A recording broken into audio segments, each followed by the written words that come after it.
In prison, there's only a few ways to really get money. You can have a prison job, cents to the hour. Like, really, you got to work 3, maybe 4 hours sometimes to buy a ramen noodle.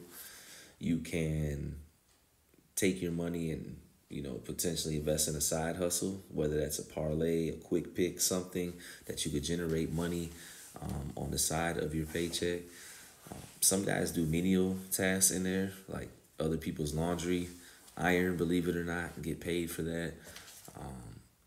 Some people buy stuff off the yard, like spoons of the funny cabbage that are available, and they resell that, break it down. And then some of us, we're going after rollers. And rollers are the individuals that bring contraband into the prisons. They're the ones that, if you pay them a certain amount, they'll bring whatever you want. And usually it's narcotics because you're trying to make more money. Now, I do know some brothers used to have them bring in oils because it wasn't as illegal, and they could still make money off it. But me, I wanted to go for the gusto. I had a serious problem. The woman that I had feelings for was in trouble financially, and I felt obligated because the whole reason she was in this situation I felt was because of me. I should have had enough self control to tell her, yo, just fall back. We can't deal with each other. I care about you. Nah, we can't. I don't want to do this. I didn't want to see her get in trouble. I didn't want to see harm come to her.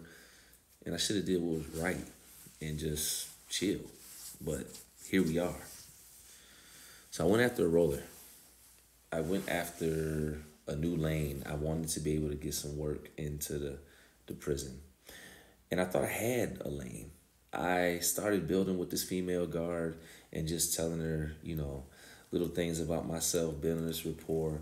Of course, it wasn't to be romantic, it was just so she could trust me.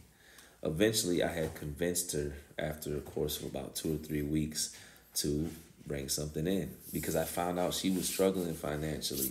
A lot of the COs that were working there at the time, and maybe now to this day, they are struggling. Bills are going higher and COs don't get paid much. So when you offer a CO a quick $500, $600, $700 or more to do one thing, some of them are going to take that chance. Some of them are going to try to get through the dogs and the metal detectors and whatever else they got to get through. And nobody said it's easy. I can tell you there's been a bunch of times I've been on institutions, camps, and prisons that COs been getting tore off left and right, trying to bring contraband in here. But there's always that one that regardless of what went down, they going to try. So she said she got me. Sent the money, was ready, was excited. And then look out the window, and I noticed there's a bunch of COs on the boulevard.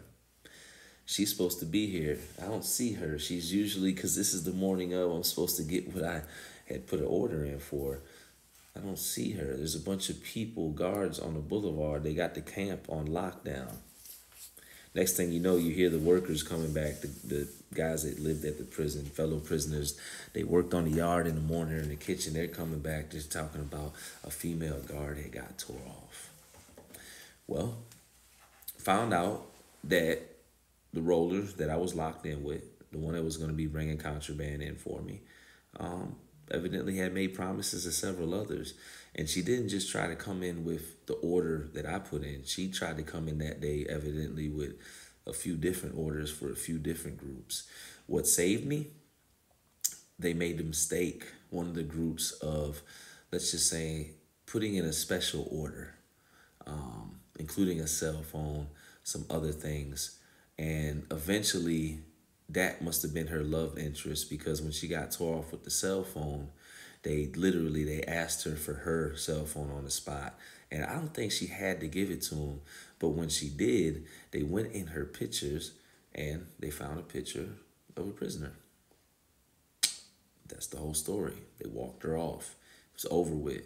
I didn't get in trouble, nor did a bunch of people that probably could have, because the focus was on her love interest in prison. Again, relationships happen a lot more than you think.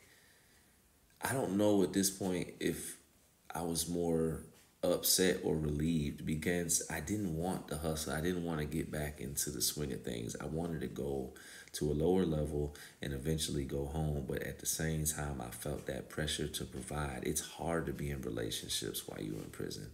A lot of times people think it's fly to have somebody with you, but let me tell you something.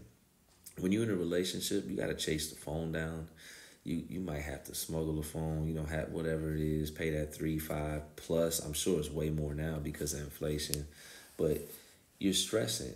You could have the most loyal, significant other in the world, but your mind's still gonna wander on a Saturday night because you can't be with them. You can't get up and pick up the phone because the phones are off at a certain time and call them. It's stressful. I felt pressure. I felt a lot of things attached to this relationship already. And at the same time, I didn't want it to end. I felt like this was going to be forever. So I kept going. I would try to come up with few different times of ways to make money again, but never anything really shook. And I remember kind of going into this depressed mode because I am one who really tries to step up to the plate. And again, it might have sounded dumb, but I really thought I would be able to help from the inside out. I started to battle different feelings and emotions and realize like, yo, I really am, excuse the words, but handicapped in here. I really do have both hands tied behind my back. And then the doubt came. What good am I to her? Why is she sticking around? I can't pay no bills. She's still paying money to put on the phone just to talk to me. Money she don't have, she can't afford. I remember getting on the phone sometimes. It'd be like $12.61, $6.70. No money. She didn't have it to put on the phone, and she found a way to do it. And what was I doing? Nothing. So I had to try to stay out of trouble. I had to try to get home. If anything else, I had to try to get out there to try to help the situation. I could walk down my time, and she said she'd ride with me, that we could do this together. But man, I was on Greensville. Yo, Greensville's crazy for real. And like I said, just like when I was on Sussex, when you're trying to do right, that's usually when the wrong come at you.